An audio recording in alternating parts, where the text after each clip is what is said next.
I pressed my face against the cold rifle stock, waiting for my target to appear. Today, I would attempt an ultra-low-range shot at 3,815 meters. To ensure a kill shot, I fired at a distant wall beforehand for ballistic correction. At this distance, people couldn't even hear my gunshot, but humans are unpredictable. After firing, the bullet would take 6 to 7 seconds to reach the target, meaning I had to anticipate the target's position and pull the trigger toward the future. The moment the target walked into the building, my bullet arrived. My mission was complete, but I didn't leave immediately.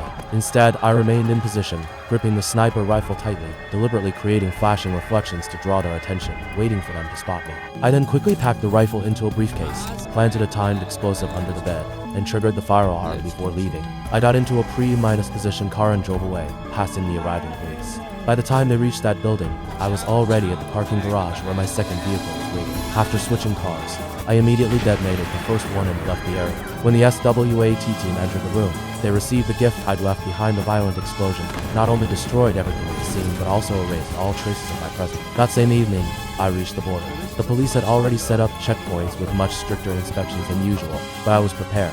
Disguised as a collector, I purchased an antique chess set. During the police inspection, I used the chess set to capture the officers' attention, diverting them from what really mattered. The next day wasn't easy, but I finally arrived in Paris, France. However, a full day passed without receiving final payment, so I went to an internet cafe, switched to a specialized system, logged onto the dark web, and demanded the remaining payment from the client. Hours passed with no response. Unable to wait any longer, I inquired directly, and the client told me to check my account within 24 hours. Just then, I received a new contract. Apparently my reputation for assassinating the president had spread. They offered generous compensation, but insisted on meeting in person. I immediately refused, but they directly offered $10 million.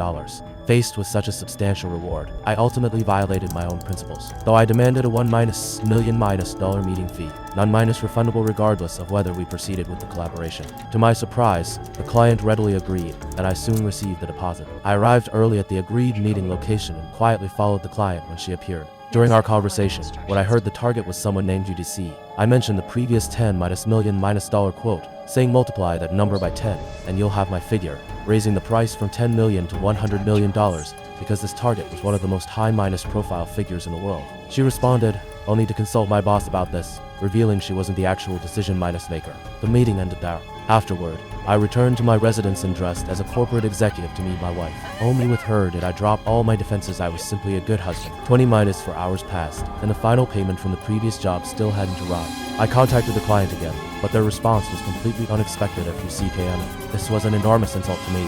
It seemed he would become my next target.